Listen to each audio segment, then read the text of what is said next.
Welcome everyone to the Avengenerds podcast, where we talk Marvel, DC, Star Wars, and more. I'm your host Peyton, and with me is my co-host Torin.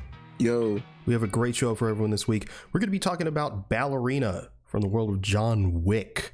We also have the news of the week. There's going to be time codes in the description or the show notes if you want to jump around. And with that, let's just get right into the news. Starting off, this is according to the Hollywood Reporter. Peter Sohn, who directed Pixar's Elemental and The Good Dinosaur, will direct The Incredibles 3.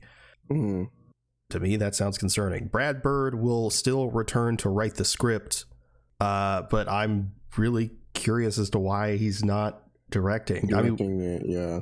We didn't love to, but I mean, it was solid. It was just not, up to par with the first one. It's not going to be like the first one. Yeah.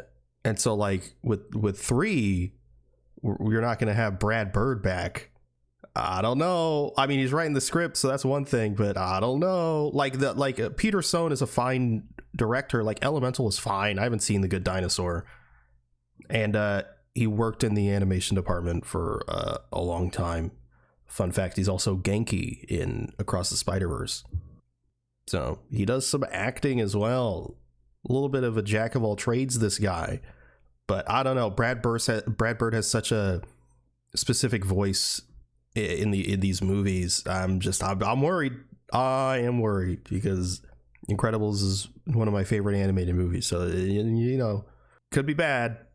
Torn, this is according to Jeff Snyder. Mia Goth has been cast in Sean Levy's Star Wars Starfighter alongside Ryan Gosling. Presumably, this is for the lead villain of the movie. It's been in the trades that they've been offering a bunch of people this role, like Margaret Qualley, a bunch of people. I think there's a male villain in it as well that they offered to Jesse Plemons. He turned it down. A bunch of people turned it down, which a lot of people are like, uh-oh. But it happens all the time. Stuff like that, it just happens. They just turned it down. I don't know. Maybe it could have been a pay thing. Could have been maybe I want to do a Star Wars, but not this Star Wars, But now it's Mia Goth. I don't think I've actually seen Mia Goth in anything. I know you have, so I don't know how. I keep telling your ass to watch like the fucking Maxine trilogy, and you keep slacking. Bro, why would I want to watch that? Bro, it's not even like horror. It's like thriller, if anything. I'll watch Infinity Pool instead. So you could watch Infinity Pool, which is like Cronenberg. Is that Cronenberg? It is. It's Cronenberg's son. Yeah, which is like, I mean, I think it was good. I just think that there's some ideas that don't really get fleshed upon, and I mean, like I said, I think it is a good movie. She's married to Shia LaBeouf. Yeah, bro. Oh no, they're together, bro. Oh no, bro is not in the loop, bro. Not with Mia Goth. No, I am not. Yeah, I think they met on I think if I remember correctly, they met on the set of Nymphomaniac, I believe. I don't know. Oh no. Bro's just not in the loop, bro. Poor woman. I also thought she was younger. She's fucking 30-something. Well, anyway, James Gunn has revealed that a new Wonder Woman movie is in the works and is being written right now. Who's going to be Wonder Woman? Is it going to be Gal Gadot? We can only hope. Lots of people want what is her? They want Bex from Andor, yeah. From Andor. Yeah, I see people saying her. I see people saying, what's her name from Moon Knight? I see people saying, man, I'm blanking on all these women's names. This is not look good for us, Doran. What'd you say? This doesn't look good for us. We are just blanking on these women's name. I know the one from Andor is like her initials are like AA or something like that. I know the initials. Adria Arjona. Yeah, and the one from Moon Knight, that's like something calamari. It's like MC. It's MC. Hey, she's a rapper, bro. Yeah. Bro said Bro said calamari, bro. Her name is May Calamari. Calamari. It looks like It's like calamari. You can't insane. Blame me for that. It's calamari. It sounds like calamari, man. So in a way, I was correct. Some people want KDM O'Brien. That was my least favorite out of those three. I'm good with a lot of those. I don't really have a specific fan cast that I'm like really gunning for. But I mean, I'm likely gonna like whoever they choose. People are also, they were saying they want Katie O'Brien as Wonder Woman. I just said that. Well, no. I'm saying I was gonna continue, bro. Let me continue. Said that. Let me continue. Someone's bro. Not paying attention. Let me fucking continue, bitch. Shut up. I said people wanted Katie O'Brien, but however, I want her for Big Barda in the DCU. Wow, just because she's big? Just because, yeah, exactly. Wow. So it's only about her body. I like muscular women. Should have been Abby. Abby should have been jacked. Oh no. Boat scene. Bro. People who have only seen the show aren't gonna know what that means. But they will, unless they take it out. They will in season 3 in 2029. I wouldn't be surprised if they took it out or changed it in some way, so it's not dry. Toward DC Studios has announced Mr. Miracle, a new adult animated superhero TV series with Tom King serving as showrunner. I did see that. Are you excited? Mr. Miracle and Big Barda. I don't know. It's unclear if this is DCU or not. I want to say it's not, but I don't know for sure. I really wish they'd make it clear, like, yeah, this is DCU or no, this is Elseworlds when they announce this stuff. Because this is, if it was like in the trades, then sure, but no, like, they just straight up announced this, and I don't know. It could be either. But Tora, who is Mr. Miracle? Who is Mr. Miracle? Yeah, for the uninitiated, Tora, who's Mr. Miracle? So, oh my god. He's putting on his glasses. Oh, first appearance, Mr. Miracle #1, 1970. I'm just kidding. No, but Mr. Miracle, I don't know too much about him, but I know that he is affiliated with the New Gods. And, you know, the New Gods have lots of stuff to do with Apocalypse. I know that Darkseid was a part of them. Not a part of them, but like he contributed to the New Gods at some point. Like I said, I don't know too much about like his origin, but I know that his powers have like super strength. He's like immortal. He has genius level intellect. He has advanced hand-to-hand combat. He knows the anti-life equation and everything like that. But yes, his name is Scott Free. One of them is a Scott. Well, yeah, Scott Free is like, he's like the new god of Mr. Miracle. He's like mostly known as that. So what you're saying is he's a mid character. Is he a mid character? No, I mean, I heard he's like pretty.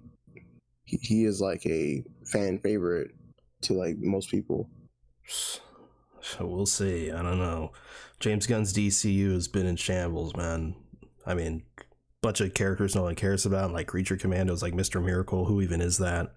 Superman without Henry Cavill is like what? It's not even Superman. I mean, yeah. So we're lost. DC's lost. Bring back Zack Snyder.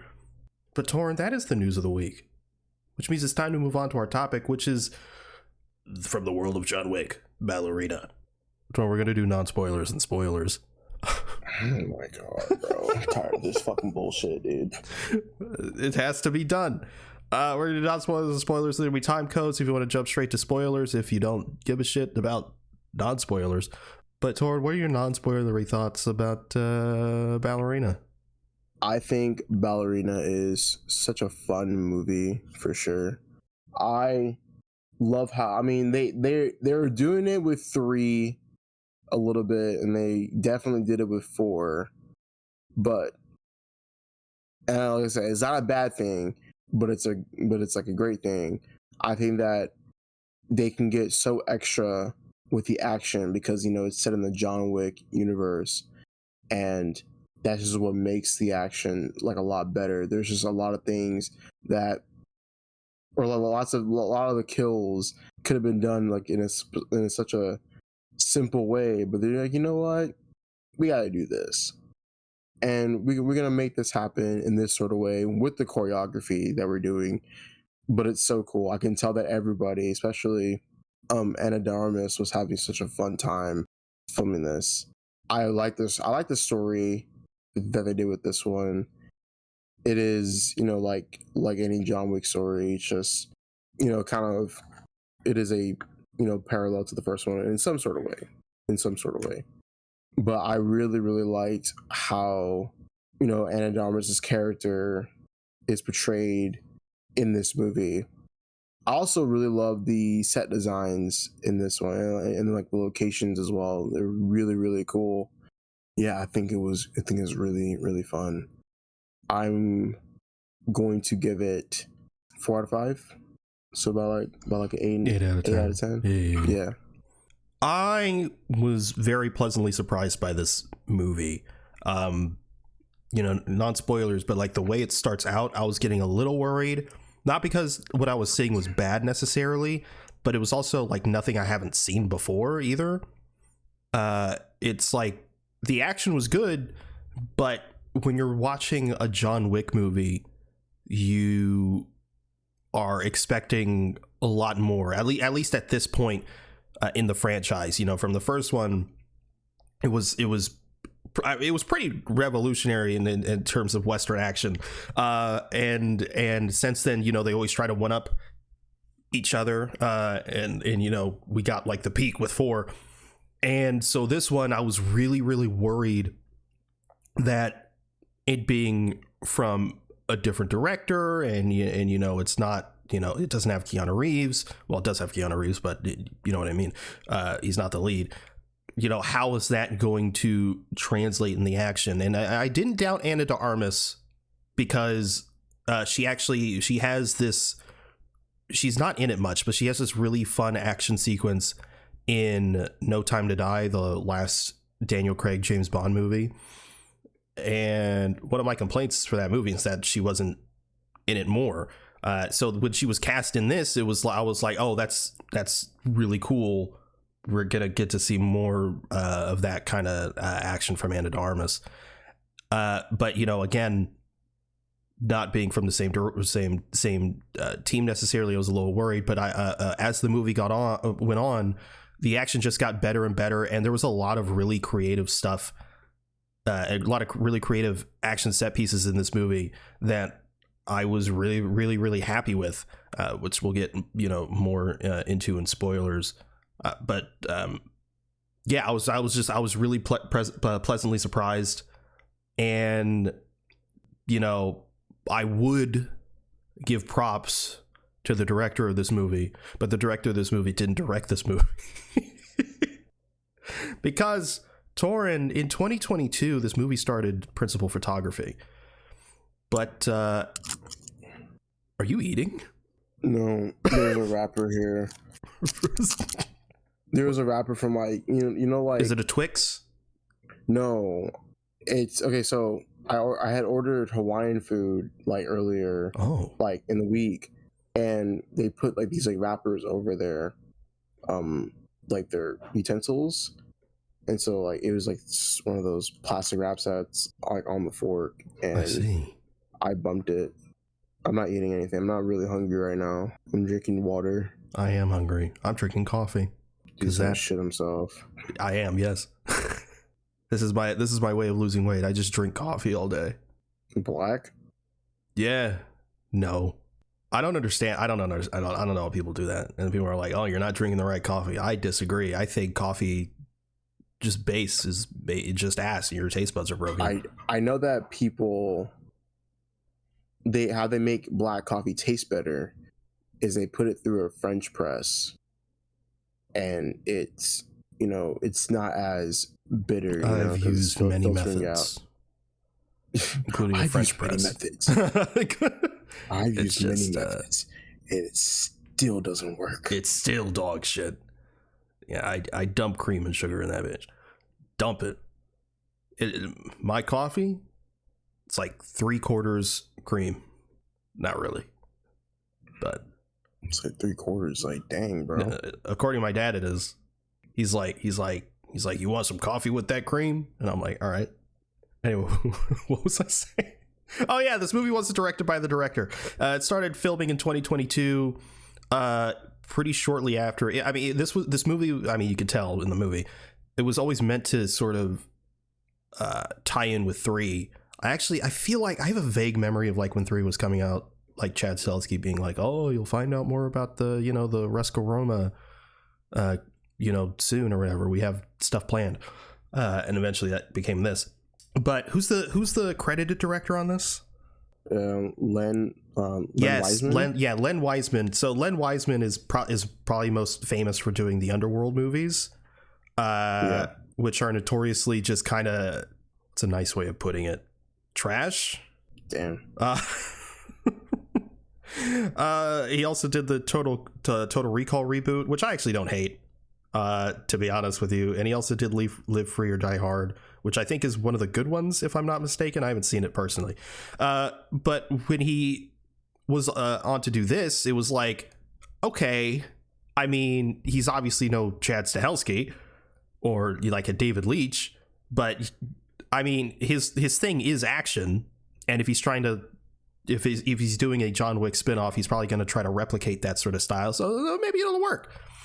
Apparently it did not work, because in 2024, 2 years later, they essentially reshot the whole movie. I'm not entirely sure exactly what is and isn't from the original version of this movie. But I think it is pretty safe to assume that most, if not all, the action sequences were reshot. I can definitely see that. It's because it just feels very John Wick, like Chad Stahelski sort of vibe. I'm not I'm not actually sure what was, maybe like some of the more establishing like actual like story stuff was still there. I imagine the stuff with Lance Reddick was probably from the original, considering unfortunately he passed. I think maybe he passed a little bit after they did the reshoots. No, he died in 2023. God damn. Okay, yeah, so that's all the same, or that's all from the original, likely. So yeah, the action sequences in this, again, no spoilers, but it's, you can tell that at least someone involved with the John Wick team did them, because in 2024 Chad Stahelski himself was brought in to do the reshoots, because apparently this shit was not working.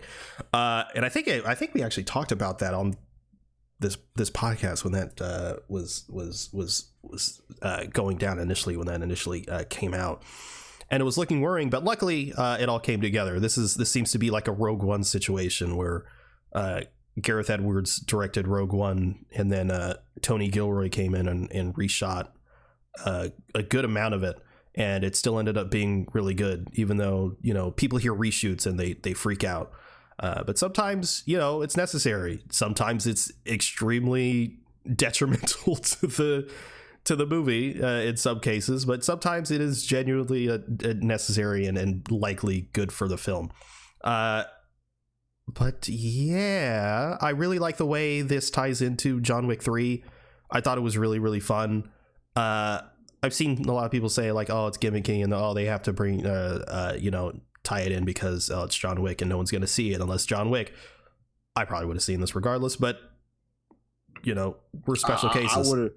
I would have seen it regardless, but like, I'm not going to lie, when it comes to like just, I mean, yeah, and then again, Ana de Armas would have been, of course, the key highlight, and I'm pretty sure that it would have gotten way more attraction with like word of mouth and spoilers.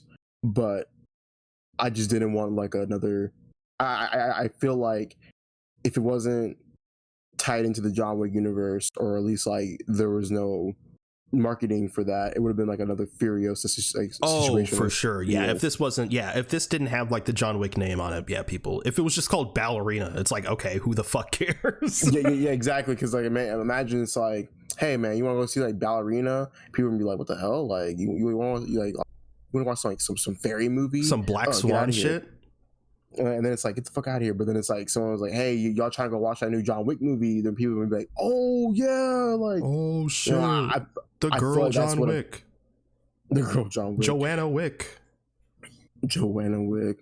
Oh my god, woman woke.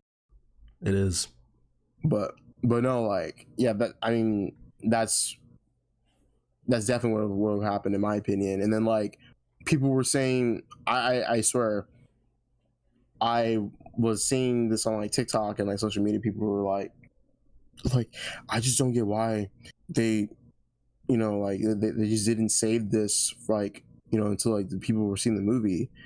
And I was like you really gonna watch a movie called Ballerina that doesn't really have like the John Wick name attached to it? Which like, I don't know these people, but like it sounds more appealing when you attach the name to the movie. And then I was like, but anyways, you're still gonna see it regardless, so it doesn't really matter, right? Yeah, I do think unfortunately this movie is not gonna turn a profit, for likely because of the reshoots. I think this movie costs like $80 or $90 million to make, which if for a big blockbuster is not necessarily expensive. Like, I mean, we're in an era of $300 million movies, but I think this movie was initially probably supposed to have a smaller budget, and then the reshoots happened, and currently it's sitting at 60 million worldwide. And yeah, this is likely just not gonna make its money back, unfortunately. But yeah, it is what it is. Because it is a great movie. It's really solid. I mean, yeah, I too would give it an 8 out of 10. And honestly, it's not like the worst in the John Wick series. I mean, I would put this above 3 personally. Yeah, I gotta rewatch all the John Wick movies again, because I don't. For some reason, number 2 is like it's just like it comes and goes, bro. It eludes you. It's kind of like Hulk 2003 of the John Wick movies as of right now. It's a fever dream. It's like I remember what happens at the end, but I don't know what happened. Well, I know what happens in the end, but I need to know what happens, like, but before that. And then number 3, I remember it like kind of like vividly. And then the fourth one, four is recent, so yeah, it's also recent. just goated. And then number 1, it's like that's like unforgettable. But I mean, I know a lot of people don't like 3. It's not bad. I rewatched it recently. It's better than I remember. But yeah, it is, at least in my opinion, the weakest. Mm.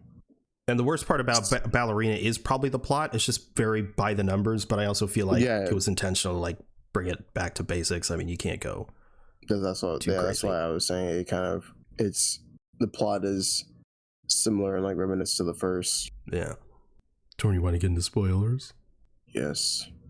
Bro, the scene where she like, I don't even know how to describe it. She like tosses the grenade and like hides behind the table, and the dude just fucking explodes. Dude, that's what I'm saying, bro. They went like super extra with it because like there's no reason for her to be doing all that, but it's so cool. Yeah, just that whole sequence. I mean, she's fighting. She's just with. I mean, that's creative, like new stuff, like good shit. It's also. I mean, like I feel like that's like the first time we've seen grenades in like a John Wick movie used like that too. Probably, yeah. The John Wick franchise feels like some dudes in a room that are like, what'd be cool? It's like, oh, what if we had a fight? What if we had like an action sequences, but it was like only grenades? And any other movie, it'd be like, it sounds fun, but logistically, and it also like that's not really believable and stuff like that. But the John Wick guys are like, let's fucking do it. Let's just fucking do it, bro. Let's fucking do it, and it ends up being sick as shit. Also, like awesome. In fucking John Wick, it's also just like it's so crazy how everyone in this universe just knows how to fight. Yeah, like it's kind of, I mean, it's not like really jarring because like in the sense of like the lore, you know, you have all these like different like, you know, clans and shit like that, but it's just like, you know, when she goes to the like snowy fucking place, you know, motherfuckers who are just like out with their kids, just out with their kids, they, you know, they have, you know, just regular like baristas are fucking knife fighting and shit, bro. Like, that's fucking crazy. Yeah, bro. That lady like took her kid out, and she was like, oh shit, shit's going down. And then it cuts back to her. The kid's gone. She's taking a gun out of a truck, like getting ready to blast someone. Like, oh my god! Like, I know the whole place is like a cult or whatever, and they're all living there, but goddamn, it's like, honey, you know the drill. Go back to the house. Yeah, just like, fucking pulls out a goddamn Glock, bro. I fucking love this unit. It's so ridiculous. It's so ridiculous, but it's just like, I don't care. How'd you feel about Norman Reedus? Should have been in it more, man. I'm so glad that he didn't die. Yeah, because if they killed him off, I would have been like upset about that. Because bro's always in. He's like, the last thing I've seen him in was The Walking Dead. No, not The Walking Dead. It's Death Stranding. No, I do want to get Death Stranding because it's $20 right now. It's the director's cut. Fuck, what's that movie called?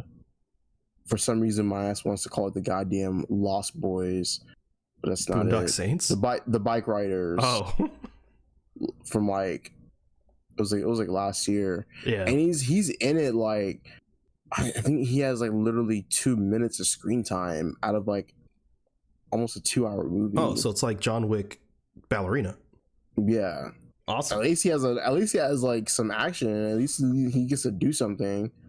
Yeah. But, yeah, I mean, that was a fun scene. Like, he had like the like jerry rigged like Glock like pressed up against the door and shit. Yeah. So if they open the door, he gets blasted. Like, that was cool. And then he fucking, I just love how also like, you know, he's just mowing people down with the shotgun, but he fucking kicks somebody, or he like puts somebody in some fucking like plastic wrap and just shoots with a shotgun. And it's like, I mean, hey, bro, the blood, yeah. That's how you do it. Yeah, that's good stuff. It's so, man, imagine the people who are working in the Continental. They're like, bro, like, what the fuck? Like, oh, well, you know, they killed him in a plastic bag, so it's easy for me to clean up, you know. Yeah, then she was, Anna Darmus was like, I didn't fucking break your rules. I didn't do business on the Continental. And they just get fucking mowed the fuck down, yeah. Bro. I was like, oh, that's rude. It's not cool. She's like, so yeah, it wasn't me, it was them. You broke my fucking jaw. You're still talking. Speaking of the Continental, I thought the concierge was gonna fucking die. I'd be really upset. Like, he was gonna die too, but yeah, he's chill about it. Yeah, I really liked him too. And then they started blasting. I was like, oh no, not Lance Reddick 2.0. I was gonna be sad. Also, bro, like that scene where Anna Darmus gets into the car, she drives off, and she immediately gets fucking hit, dude. That's a great scene. And it's just one crazy shot, the car just goes all the way back to where it started. And she's like, she has her fucking like leg out trying to stop herself, bro. Yeah. Good stuff. That was fucking crazy. That was so good. And she fucking kills that guy with the fucking hatchet. Yeah. John Wick and its hatchets, man. It's crazy. Yeah. Speaking of the woke liberal left, I did like how I really liked how outclassed she was by John Wick. Like, she's destroying people, but like once John Wick gets there, he's like not even trying.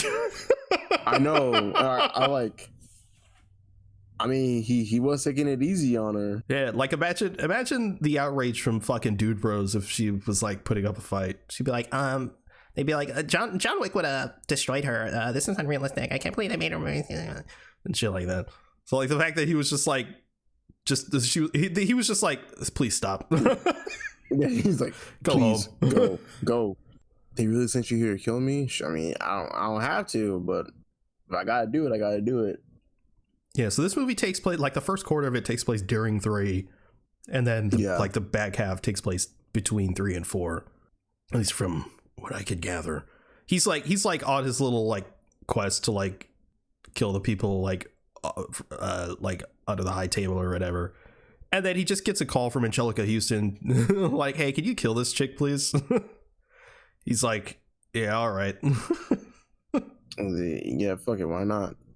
But I also just I am when I saw it, my friend and we discussed that we're glad that John Wick had more. He had more involvement than we thought. Yeah, because it would suck if like you just had like a cameo and like that was it. But no, he was actually doing some shit. He was fucking mowing motherfuckers down as always. But I also love like seeing from a perspective of how much he's just mowing shit down, because like in the John Wick movies he like obviously this takes place like within a week, so like he's gonna have like some struggle like a little bit, but just seeing the perspective in Ballerina of him just like one tapping people like it's fucking Siege, it's fucking like glorious to see. And I love I love that fucking line. Yes. He's like, oh fuck that, it's John Wick. Oh, he's just one guy gets fucking one tapped. It's like we gotta go. It's suicide. It's John Wick. And I love like the fucking Max Payne shit he does, where like he does a fucking dolphin dive and then he just snipes a guy like across the fucking like room. He like collats. God, yeah, he fucking does a collab, bro. Bro, put that motherfucker in phase. And there's the one scene like the leader of the cult. There he's like, oh, or whatever her name is. She's like, there's like, she's loose. We should probably evacuate you. And he's like the leader of this cult has not fucking evacuated from this fucking building in like 200 years. I'm not going now. And he goes, sir, we also don't know where John Wick is. He's like, oh fuck. It touches them going to the car. It's so good, bro. It's so hilarious. Also, little fun fact. You know the guy who plays the Eye. The Eye.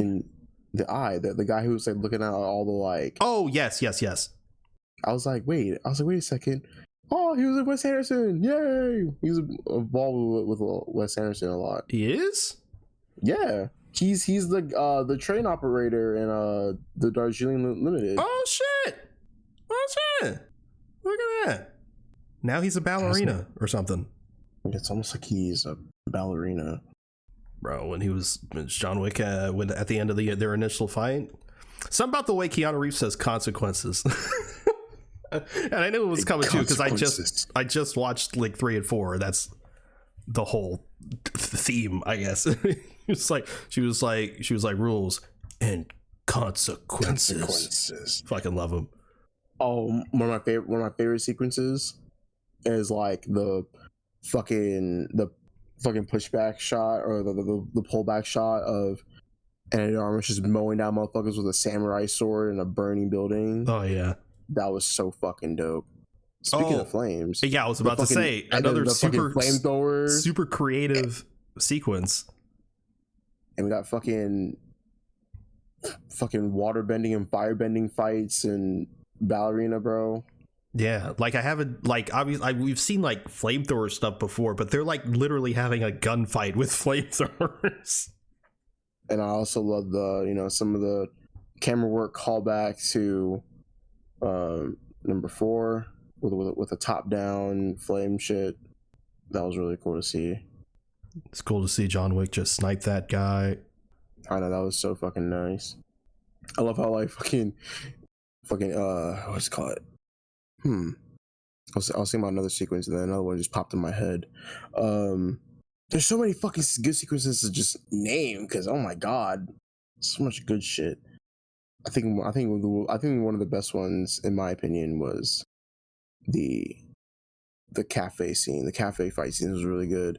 Yeah. But one thing I also like about Eve is, my God, like, that's how you make a fucking this is just what I like. This is what I love. Eve just fucking does it, bro. I just love how she shot that motherfucker mid-sentence. He was just yapping and he was like, shut the fuck up, bro. I had a feeling she was gonna do that too. Of Mice and Men. God, jeez.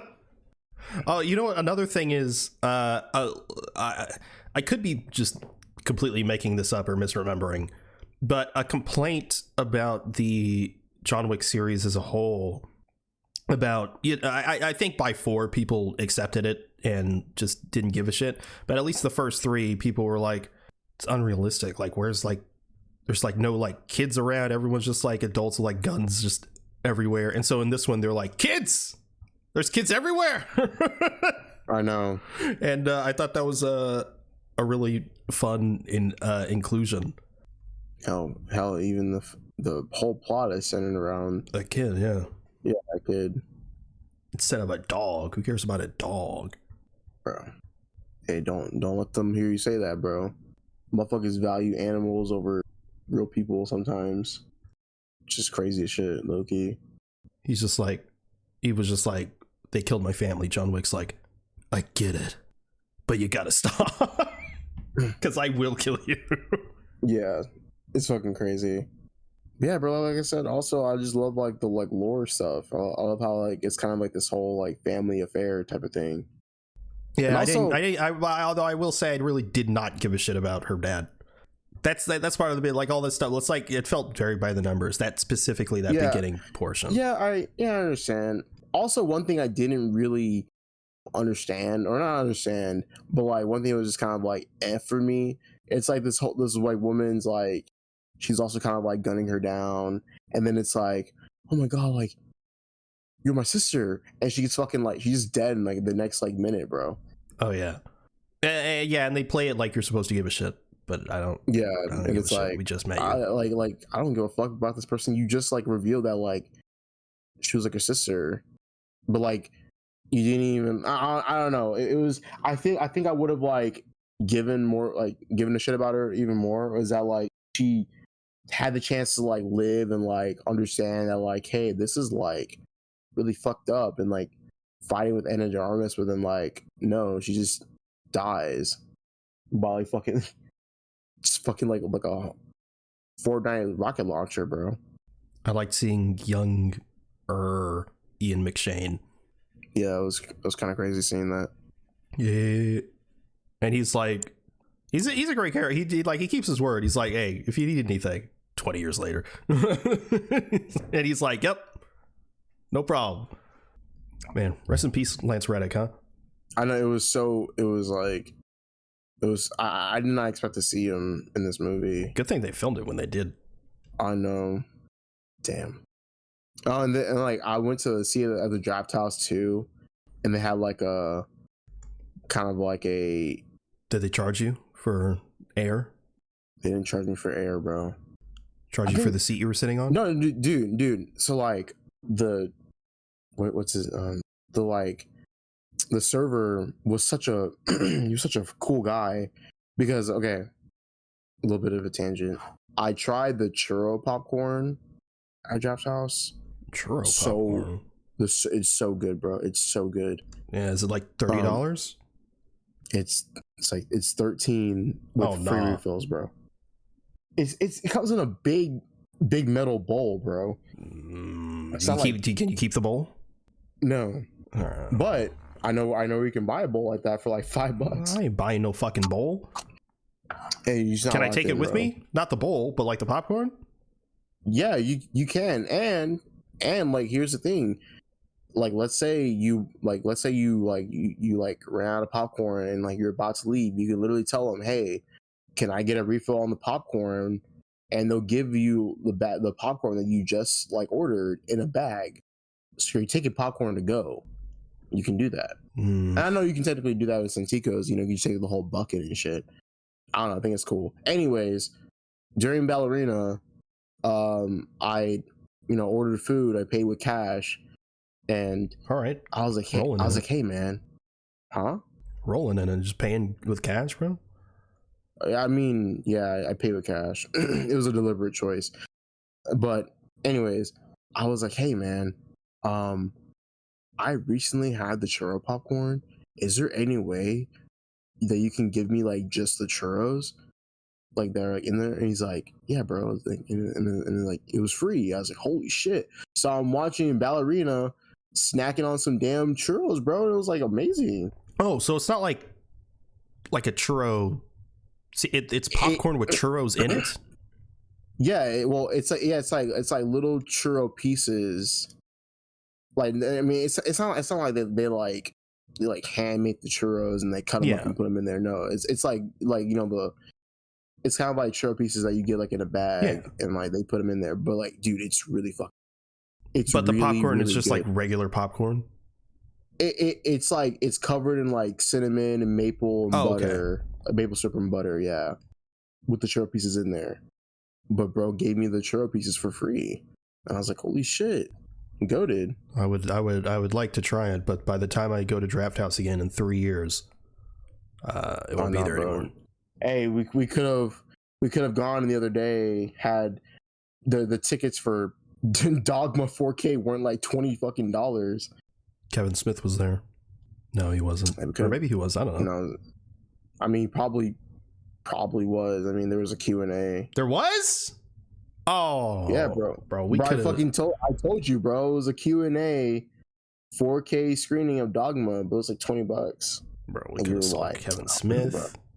Hey, bro, you given him a kiss. I given you everything. Said, hey, Kevin, Mr. Smith. Hey, but look, how are man. you? Dogma. They're doing another showing of Dogma on Tuesday. What would I ask Kevin Smith? Hey, Kevin Smith, what was it like to lose that weight? Well, he's not even gonna be there. Well, I know, but like if he was, Kevin Smith, are you ever tempted to talk more as Silent Bob because you like to talk? I'm probably just gonna ask him like, hey man, what's your favorite project? Like, what's one of your favorite projects, writing or directing? And then he says, whatever his newest project is, because that's what they do. Paradise Records, executive produced and edited by Kevin Smith. Paradise Records. Also, Jay and Silent Bob are in it. Paradise Records. Anyway, I don't think I have anything more to say about Ballerina. I don't think. I don't think so either. It was good. Oh, it was nice. They can get out. They could just not participate if they don't want to. Yeah. Because that one chick is actually like a ballerina now, and she just left. I was like, oh, I didn't think they'd actually. I thought like if you were in it, you're fucking in it. But no, I guess you can just leave. I mean, I guess that makes sense considering this universe is full of psychopaths.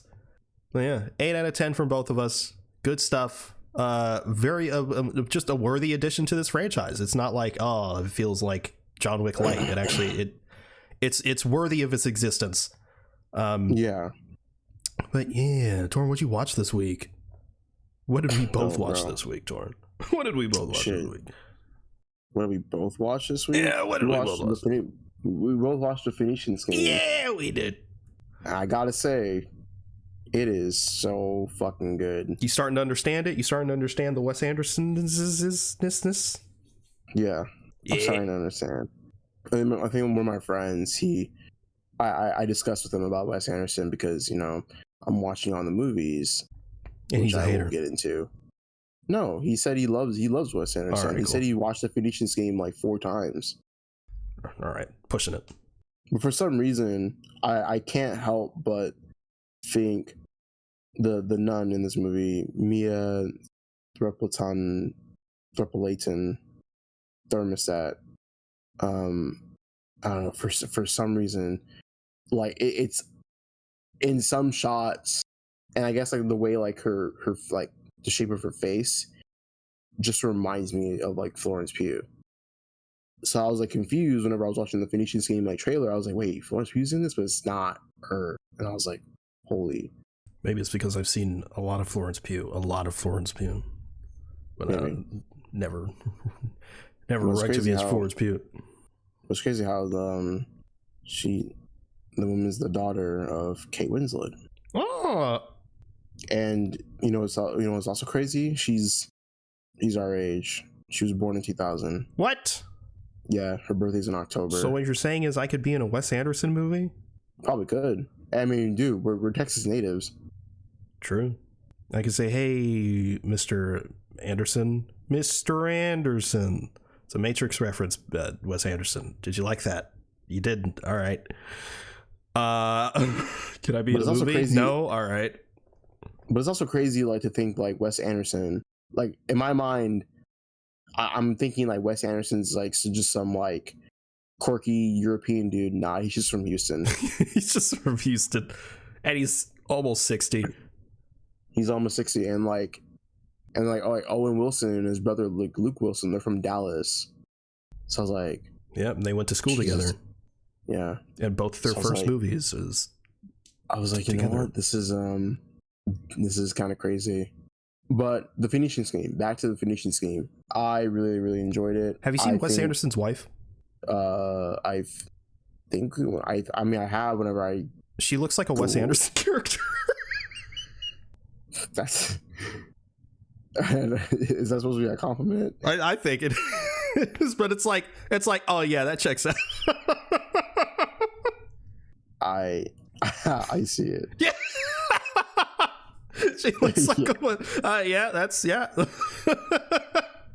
Yeah, I see it. But yes, the finishing scheme is amazing. It is super funny.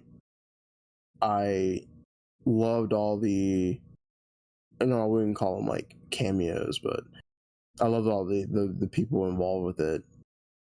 And there was like there's one moment where I did like some like Leonardo DiCaprio shit, because Benicio del Toro's character, he's like saying like, yeah, we gotta, I gotta like get like the profits from all these people, and he's printing out or he's like doing some shit, and I see Benedict Cumberbatch, and I was like, oh, I was like, it's Benedict. Oh, and I was like, oh my god, because like there's like no fucking way.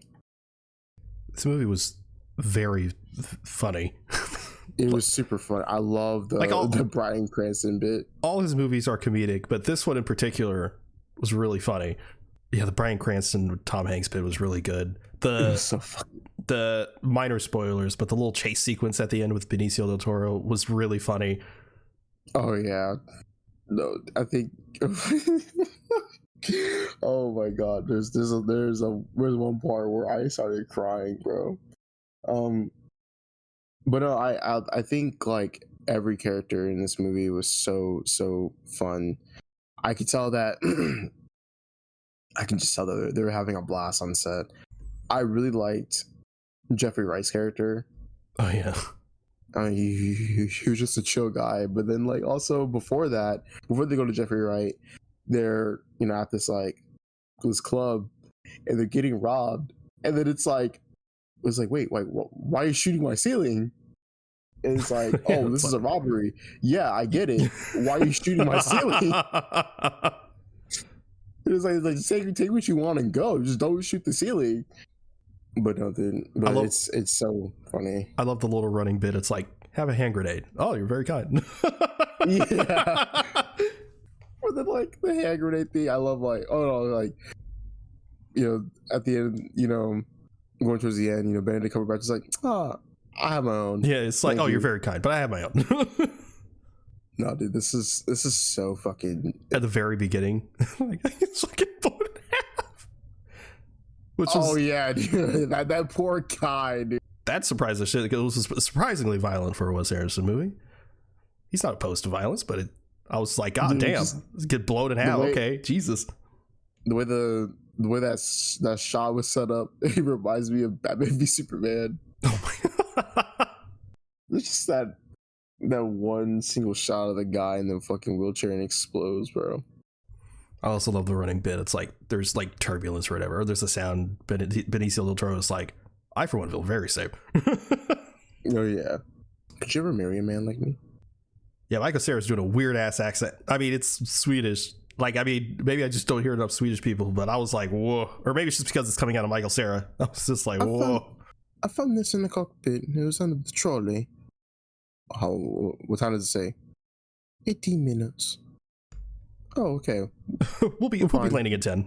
We're good. Okay. Good movie, Tor. It's a good movie. I love it. It was so good. Yeah, no, I love Wes Anderson. I know you do. He's your favorite director. Yeah, it's not like Wes Anderson makes like the most brilliant films ever made. His movies are just whimsical and fun.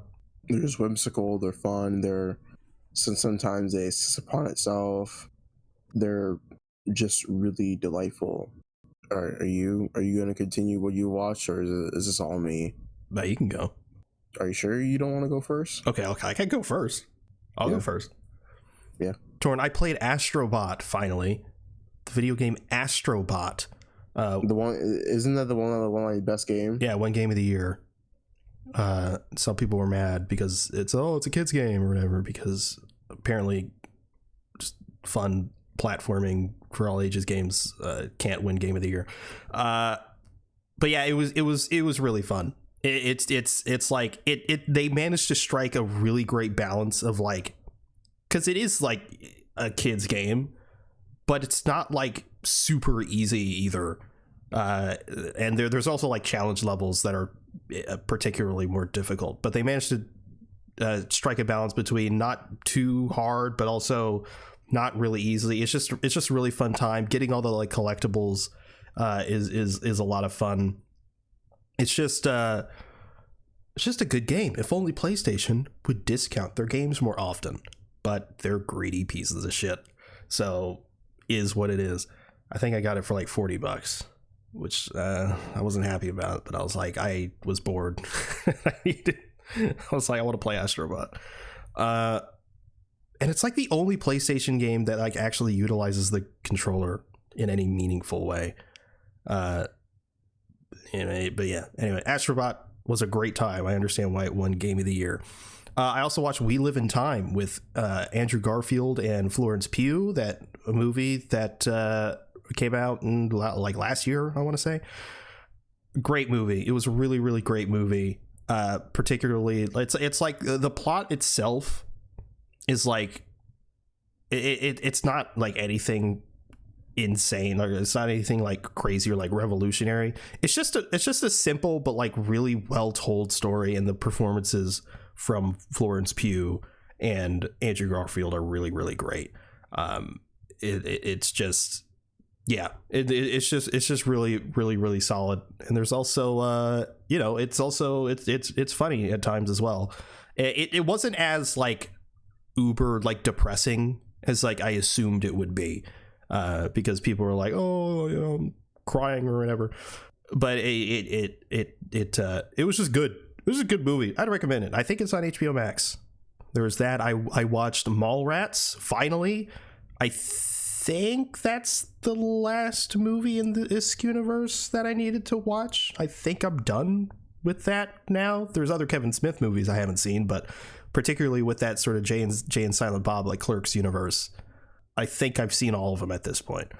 And it was solid. You can definitely see like, because I think Mallrats came out in like 95 or whatever, and I think some of Kevin Smith's better movies came after that. So I you can kind of see like the proto version of some of the other stuff that he tackled in other or in his future movies. But more importantly, Ben Affleck is a pedophile in the movie, and I think that's really funny. So that's fucking crazy. he's a pedophile, bro. He is. Yeah, I watched The Phoenician Ski. That was incredible. I watched Lilo and Stitch. It wasn't as bad as I anticipated it to be honest, but also, maybe I was, entranced by Stitch himself, who's great. Stitch, nothing wrong with Stitch in this movie. If they didn't get Stitch right, it would have been a big problem, but they did get Stitch right. In fact, they got Stitch so right at times. I'm like, because I've seen Lilo and Stitch, the original, so many times, I'm like 90% sure some of the lines they just lifted straight from the animated movie, because I was like, that sounded exactly the same. It didn't sound like a different line read. But it's they do make some weird decisions. Gantu not being in it, the way they approach Agent Bubbles in it was I thought could have been done better. Some of the casting was weird. I don't understand why they couldn't just get Ving Rhames for Agent Bubbles. I think Nani is a miscast. The girl who plays Lilo is really good, and some of the supporting cast it was really well cast. There's just random select characters where it's like this is you could have gotten better people for this. Like Zach Galifianakis' Jumba is one of the most baffling decisions I've seen in a really, really hot minute. Billy Magnuson is Pleakley, and he like works at times where I'm like, oh, this is actually, he's not a bad get, but then other times it doesn't work. It's a weird. I don't know why that was, but sometimes it worked, sometimes it didn't. And ultimately, a lot of people are mad about this movie because of the ending. Just for spoiler's sake, I won't get into exactly what it is. I think the people who are like super upset about it either misunderstood it or haven't actually seen the movie, because it's not as much of an issue as the internet is making it out to be. I still think it's a bit of an odd decision. Because they really could have just adapted the original movie. It doesn't. I don't know. But like, I also get what they're going for because it's more real or whatever. But I think that is just unnecessary. I actually think the How to Train Your Dragon movie is because it's doing really well right now, at least critically.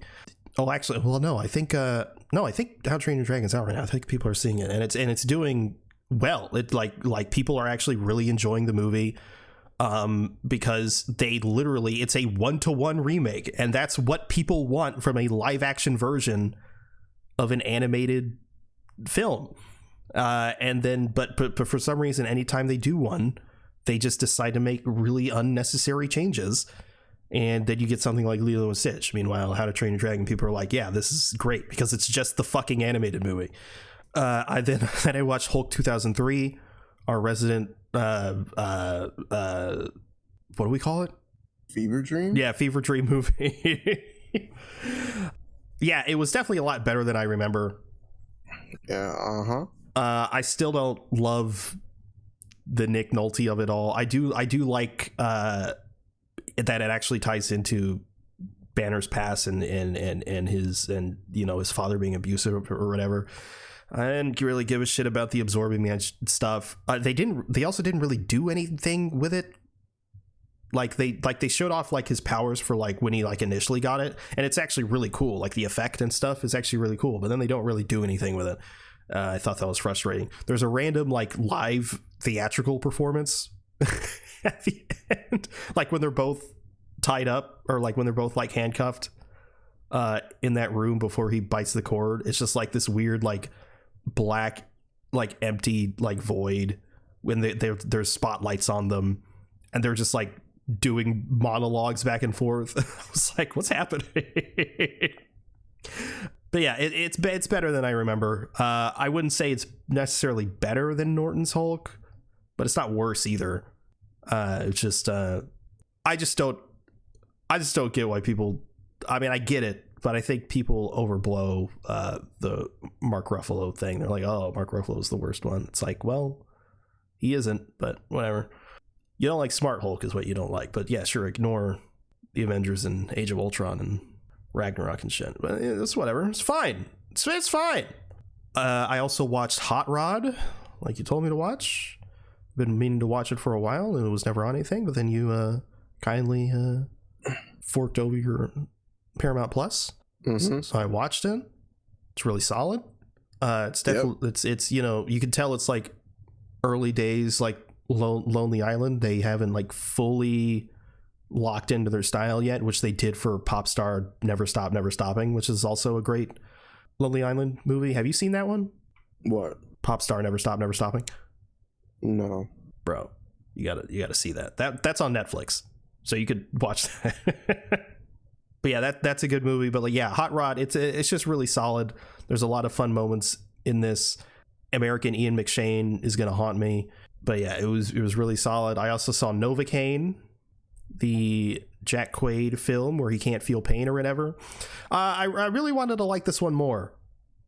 Wait, what did you give it? Like a 3 out of 5? I give it a 3.5. Okay, I think that's what I gave it, I believe. I'm not sure. You gave it 4. Oh, okay. Yeah, I gave it a 3.5. I really wanted to like it more.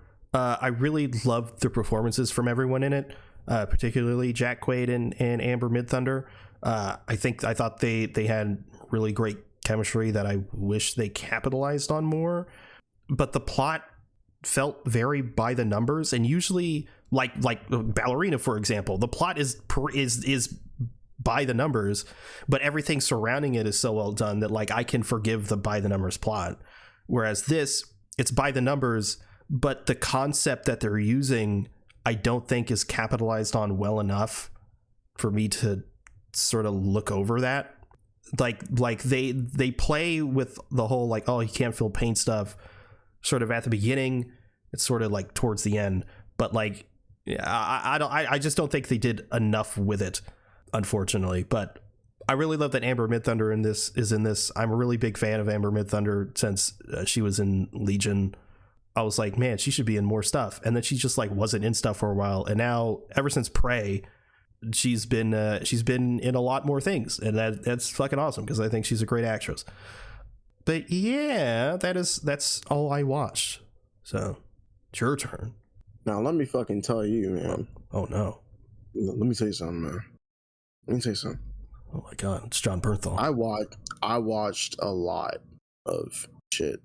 I recently watched our latest episode, and I left off on one of them days with SZA and Keke Palmer.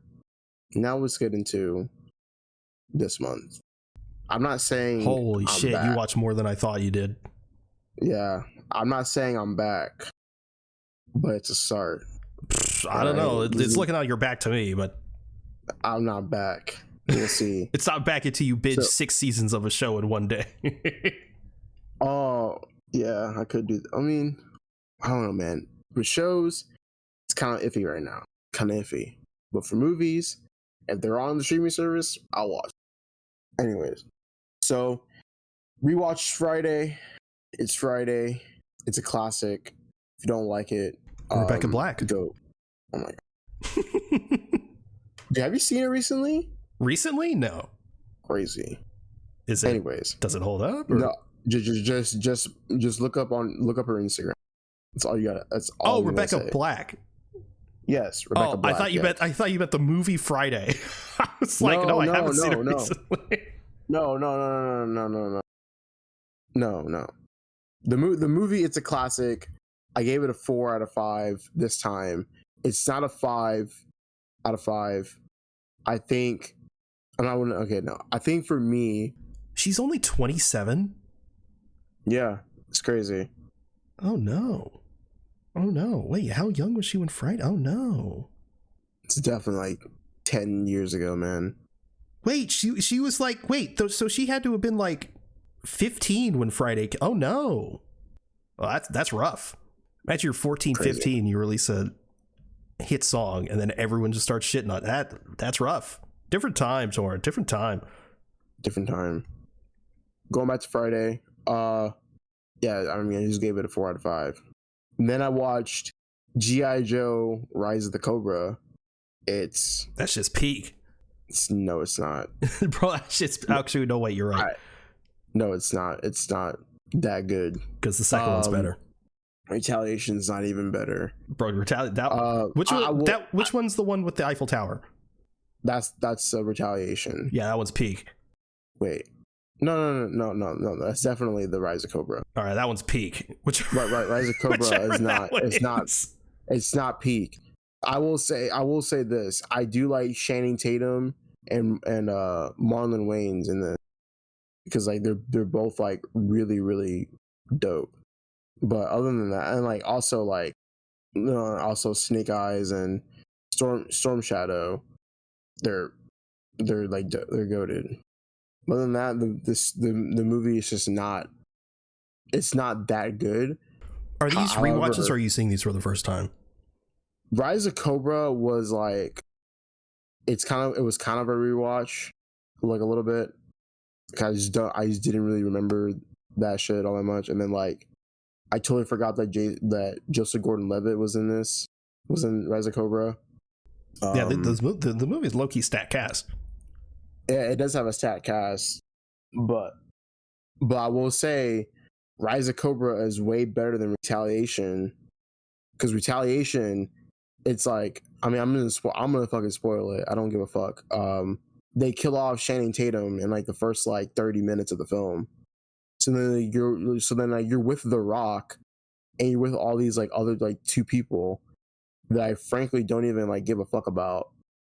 And they also introduce Elodie Young in this as I mean, funnily enough, she's also playing a all red ninja she plays Jinx, and they kind of make there's more Snake Eyes and Storm Shadow, because they also make Storm Shadow like a little bit more sympathetic, because pretty much he didn't kill their master, because the whole thing with Snake Eyes and Storm Shadow is that, like, you know, basically Snake Eyes from a kid, he was like kind of like a stray. He was brought into the clan, the Ashikaga clan, and their master dies, and it's believed that it was Storm Shadow this whole time. However, it was this fucking dude named Zartan, and Zartan wants to take over like the world. He simultaneously wants to take over the world, yet like nuke it at the same time with like these like nanobots and shit like that. And it's stupid. I mean, it's yeah, fine. I love those plans where they're like, I'm going to take over the world by destroying it. Okay. Yeah, because like, and then like, because in Retaliation, he kind of does like this, like, you know, he's pretending to be the president of the United States, because Zartan's whole thing is like he can, like, you know, take your like identity and shit like that or whatever. And he's acting as the president, and, you know, obviously he's not the president, and he gets like this like UN meeting, and he's like, hey, I'm gonna like nuke every single one of your fucking countries if you don't do as I say. And like, he's just like activating all the fucking nukes, and so they gotta stop the nukes and shit like that, which is, I mean, it's something. Oh, and also Ray Stevenson's in it, rest in peace. He plays a guy named Firefly. Unfortunately, not the Brendan Fraser version in the unreleased Bad Girl project. Anyways, continuing on, I watched Love Hurts with Ke Huy Quan. Love that guy. I love that guy so much. Great action, but it doesn't really deliver too much. And then I watched Boy Kills World, which, you know, I thought you would have liked this more. I mean, I haven't seen it, but I mean, it's good. I mean, it's good. Like, I love the action. I love it. And I kind of do like the story and the twist, but my fucking God, I can't stand. I mean, it gets to a point. Hawk Tua. It gets to a point, bro. The voice. Why you hate H. John Benjamin, bro? I don't hate H. I don't hate him, but if you watch the movie, I don't know. It gets to a point, bro. Like I said, the action is like really well done. I do like the story. I do like what they're doing with the characters. I wish there was a little bit more. I mean, I wish this makes sense. I wish there was more action with some of the characters that are involved in the movie. However, what we got is so fine. I know this movie is like a little controversial because, you know, it has some Zionists in it, and I kind of halted, or it kind of like stopped people from wanting to go see it, which it's fine. It's okay. However, Bill Skarsgård was great in his very silent role.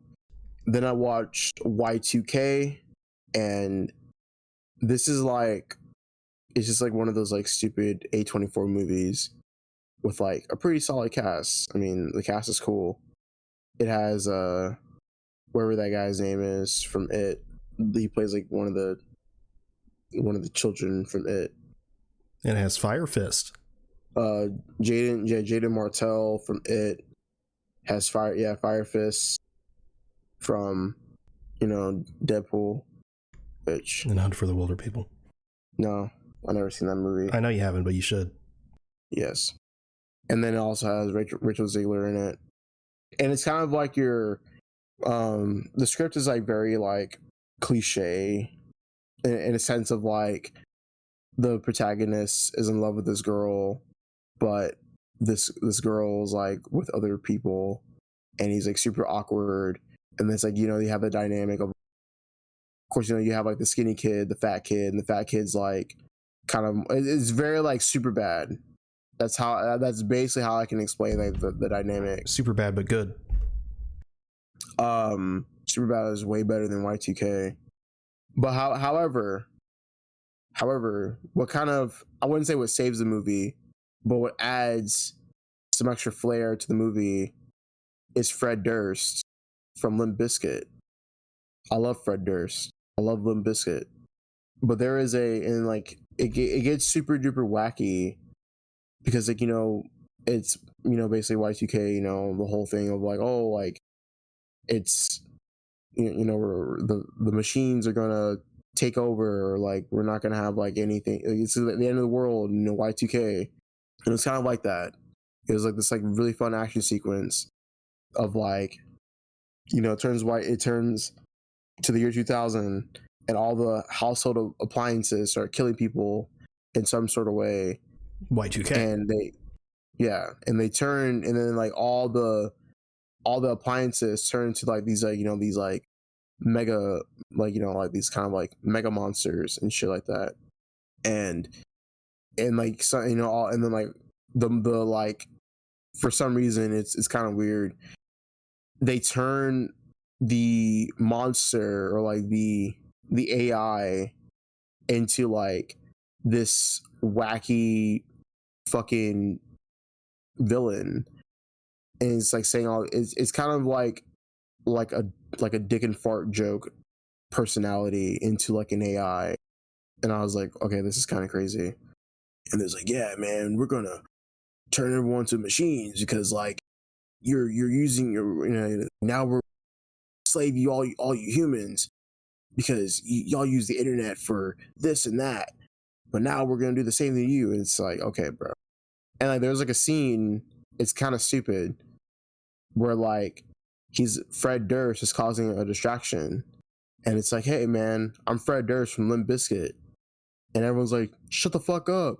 But then like Fred Durst is like singing one of his songs, and everyone's like clapping and cheering, and then cheering on Fred Durst. And I was like, what the fuck is happening? But I feel like when Y2K, they're just like pretty much like saying, hey man, remember this from the 90s? Remember this? Remember this celebrity? Like, that's kind of what Y2K was. Did you remember that? Huh? Did you remember that? All the references? Do you remember that? You were there. Yeah, man. I mean, I was there for the 90s, man. I was there. Shit, Y2K, I was born, bro. Y2K, I was there. And then after Y2K, I watched Dan Dan Evil Eye. That was the first 3 episodes of Dan Dan season 2. I think Dan Dan's really cool. It's a really fun anime. I did change my score. Oh, you gave it 5 and you dropped it to 4.5. Yeah, because of all that shit that happens. And it's kind of crazy. It's crazier in the fucking manga, bro. Which it's like, what the fuck is happening? But yeah, Dan Dan is pretty dope.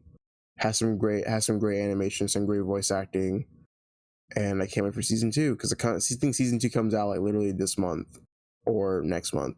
It comes out very soon. Then I rewatched We're the Millers. Just fucking goated, bro. Catherine Hahn, Nick Offerman, Jason Sudeikis, Jennifer Aniston, Will Poulter. Emma Roberts. Like the cast is so Will sad. Poulter before his glow up. Yeah, I know. Crazy shit. But yeah, really, really funny. Oh, and what's his fucking name? It's the guy from The Hangover, and Zach Galifianakis. no, not Zach Galifianakis. Ed Helms. Ed Helms, yes, Ed Helms. He's in this too. Bro said The Hangover. Could have said The Office. I was also thinking about The Office too, but I just didn't. It's also Egg Helms. Yes. And now, going back to Wes Anderson, because I'm now watching. Yes. I'm making it a mission to watch all of his films. Yes. I watched Rushmore. What a fucking freak Jason Schwartzman is, bro. Yeah, bro, it's great. Freak. It's awesome. What a fucking freak. However, it is such a really fun. It is a fun movie. It can be a fun movie, and Bill Murray's in it, and it's really cool. You know, both of them, you know, like this one girl, and obviously, you know, one can't get into the relationship because, you know, he's underage. But it turns out they're both pieces of shit. So like it just makes it even funnier. And it's also one of his earlier movies, so like he's not doing the symmetrical style. Yeah, I mean he's doing it kinda, but he does a kind of. You know, and he does like his like little dolly. His little whip hands. Yeah, he does that. But however, it is still really good. Then I watched the Darjeeling Limited, and I think it's fine. I think there's definitely not too much that goes into this movie. However, I do like the characters and the dysfunctionality of them, which is obviously Wes Anderson's style. Also, Wes Anderson has I'm noticing he has a pattern for like love triangles and like love squares and shit. Yeah. Which is cool to an extent, but I'm just more of a one-on-one. I'm a one-on-one person when it comes to that, you know. He's some sort of monogamous person. Yeah. You know, like polyamorous relationships. No. What's wrong with you? It's 2025. Get with the program. It is. Everyone cheats. Gotta be into that. Oh my god. But yeah, the Darjeeling Limited, it's okay. I mean, it's good, but not too much going on. But then I watched The Life Aquatic with Steve Zissou, and I didn't think I was gonna like this because my friend who also likes Wes Anderson, he's saying that's like my favorite movie, and I was like, okay, I mean, okay, like you've been hyping it up, so I gotta see. I think Life Aquatic is his worst reviewed one critically, not. Dude, but it's so good. I think it's his only rotten score on Rotten Tomatoes. I could be wrong about that, but damn, I don't know. I really like Life Aquatic. I think the cast is really, really good. I really like Bill Murray's character, Steve Zissou, and how. I mean, it's just Bill Murray's character to play like an asshole, but I really like how he makes that connection. He's like, yeah, I know, I'm an asshole. I don't want to do all these things in my life, but I got to admit when I'm wrong, and I got to admit this whole thing is like just a stunt to get some fame back and everything. And yeah, you like this one more than me, which is crazy. I did, yeah, I really did. I was very, very scared that there was going to be like a gigantic squid or whatever, but there wasn't. And that would have dropped your score. It would have. I probably would have given it like a 1. But thankfully, Wes Anderson's a goated director, and he didn't do that. He was like, one day Torrin's going to watch this, and he's a fuck with squids. Oh yeah, well, I was asking my friend. I was like, is there a squid in this? Like, you know, you're hyping it up. Is there like a squid in this? And he's like, I don't remember. And I was like, you know what? That's not helping me. So like, you're lowering my expectations. Thankfully, it's great. However, it's not a 5 because they left Cody on the island. The 3-legged dog. They left him on the island. Oh yeah. And I was like, fuck. That's sad. But I really did like Owen Wilson in this one. Country boy from Kentucky. Willem Dafoe. Willem Dafoe. Really good. This movie inspired the cover of The Incredible True Story. Really? Yeah. I can see that. Yeah, look at the... I'm seeing it. Yeah, look at the letter. Yeah. It's literally... It is. That's what it is. Yeah. I see it. And then I also saw Hot Rod, and I think it's good. There's some parts that I don't like about it. Like Will Arnett? Yeah, Will Arnett doing his like frat bro / I'm glad he doesn't do that anymore. He was like not stereotype. What's the fucking word? Typecast. He was typecast as that a lot. Yeah, he was like doing this like frat bro / trailer guy voice, and it's now that's just his voice. That's just his voice, man. Number one movie in America type fucking voice, bro. You ever have a Reese's? He does the Reese's commercials. Fucking crazy. Lego Batman. I did like the only part I liked with him in it was he was like, "Baby, come on, baby, come back, no, babe, no, babe, no, babe," and then it fucking, and it just gets cut off. One of my favorite parts of Hot Rod is like they're singing in the street, and a riot fucking breaks out. Yeah. Fucking Bill Hader's just like, "Oh my god, that was so positively uplifting," and then just went to shit. Like, yeah, it's like it's kind of like, you know, I love Bill Hader. I know he should be more things. I mean, I know he's in Barry, but I need him doing more character actor things. I think the thing that got the biggest laugh out of me was it felt like a Jake Peralta bit where Andy Samberg's character goes like, what do you mean? What? Like that bit. I was like, that's such a fucking Andy Samberg fucking joke, bro. Could have whip it. Cool whip. But yeah, it's Hot Rod. It is solid. And then I watched the Royal Tenenbaums, which I also really, really enjoyed. Yeah, probably the first quote unquote stereotypical Wes Anderson movie. Yeah, I noticed that he was inspired by, you know, Orson Welles and everything like that. Yeah, but he locked into his style in this one. He really did. He really did lock into a style in this one. But I can't help but like I feel like this movie feels like a little John Hughes like esque. Sure. Like a little bit. And I like that a lot. I really like all the characters in this one. I think this is probably, out of the ones that I've seen so far, is probably his best work with his characters. I think like all of them are like all the characters are really, really well. Yeah, well he written. never worked with Gwyneth Paltrow again. I wonder why. I mean, like, I don't know what you're trying to insinuate. I don't know what I'm trying to insinuate either. It's crazy. She tried to get him to smell her prototype vagina candle. She was like, Wes, take a whiff of this. He's like, oh, that's an interesting smell. What is that? She's like, it's my vagina. He's like, huh? She's like, I put my vagina in this candle. Like on some fucking Rick and Morty shit. Crazy as shit. I put my vagina in a candle, Morty. Vagina Rick. Oh no.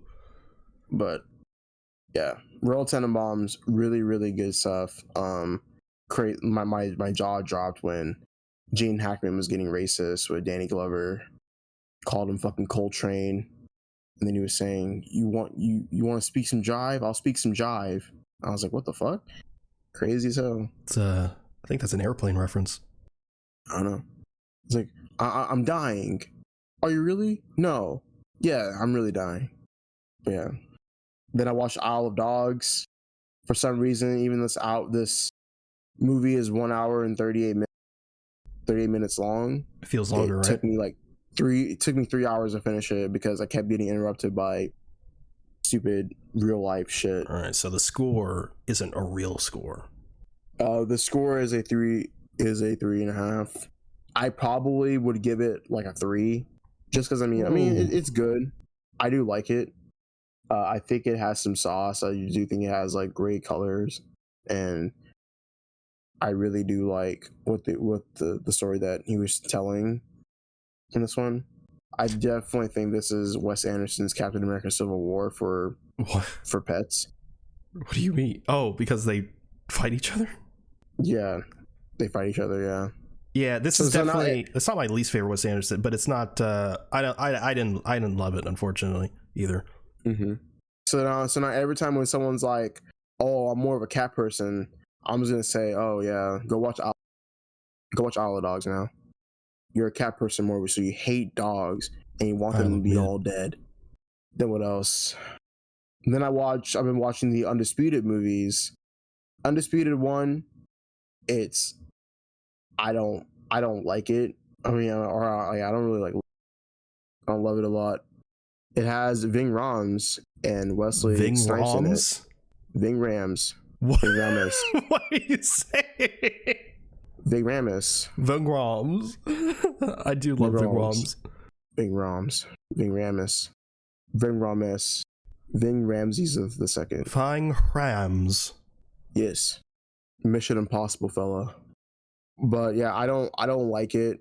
I just think that there's not enough fighting in the movie. I think the movie has this like, I mean, it's obviously pretty dated. The editing and the music choices are fucking suck. It's like any present scene is intercut with like lots of flashbacks, and it all takes place like, you know, in a prison. And Mission Impossible fellow Ving Rhames, his character is like fighting a rape charge, and he's just causing all this trouble.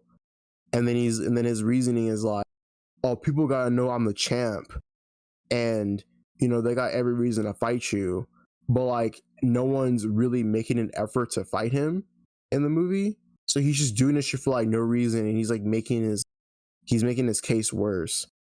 And then like Wesley Snipes' character, like he doesn't really have any like development. He doesn't have any development. He's just a guy who's like serving a life sentence, and he likes to build shit with toothpicks. Other than that, like the only thing they really got going on for each other and why they want to fight is that they're, you know, undefeated, and or they're the champ in, you know, like certain ways.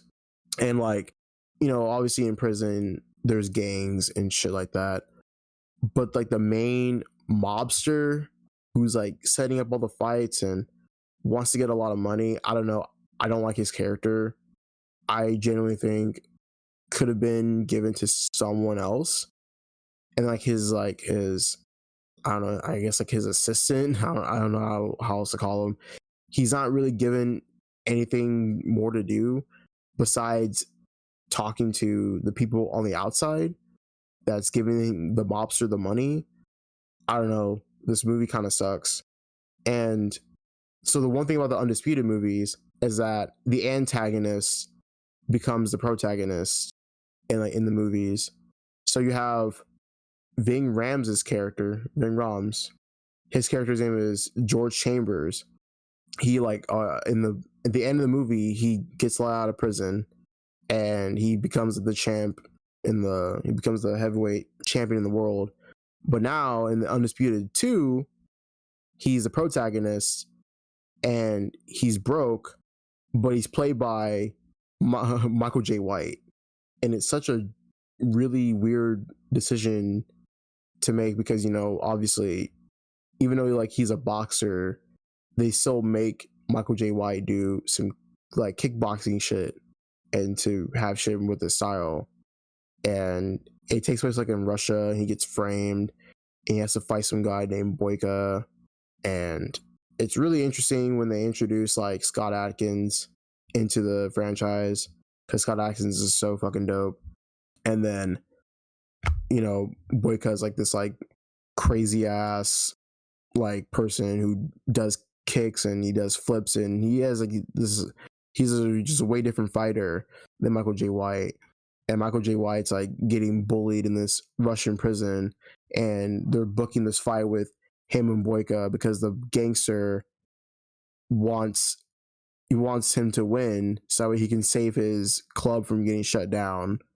And so Michael J. White wins in the end, and then because he breaks Scott Adkins' leg, and then in Undisputed 3, Scott Adkins is the protagonist, and like Boyka is like this janitor, is like washed up fighter with like a fucked up leg, but he wants to fight, and he's been giving a, and it cuts back to Michael J. White's character and how he fucked him up, and he goes to in this tournament in Georgia where it's like fighters from all the world, from all different parts of the world, like, you know, Brazil, France, other places like USA and shit like that. And he's fighting in this tournament, and he has a fucked up leg. And but the fighting, the choreography is so fucking good. I think it's like really, really well done, considering it's Scott Adkins because he's a GOAT. But yeah, I definitely think Undisputed 2 and upwards gets way better. I think Undisputed 1 is just such a different movie to where like they could have started at, someone could start at Undisputed 2 and not like worry about Undisputed 1. So I know I went on a little tangent right there, but was that all the Undisputed movies? No, there's a fourth one. There's called Boyka Undisputed 4. Oh no! But I haven't seen that yet. And you never will. No, I'm gonna watch it when I come back from Austin. I'll probably watch it on Monday. All right. Well, is that the show? That is the show. All right. Well, thank you everyone for listening to the Avengenerds podcast. If you want to follow us, we're at Avengenerds on Blue Sky. That's AVENGE Nerds, all one word. If you want to follow either one of us, you can reach me at It's Zenith on Blue Sky. Where can they reach you? At Torrentino on Blue Sky. Torn, that's really incredible that they could find you there. We also have a Discord if you'd like to join the conversation there. I don't know if you know that, but you know, though, if I don't have the link right now, but you know, we do have the link in the description or the show notes. Also, if you could leave 5 stars in a review on Apple Podcasts, that'd be pretty sick, because we need those. Also, like the video on YouTube. We get most of the views on YouTube. We should probably start saying, hey, leave a like and subscribe.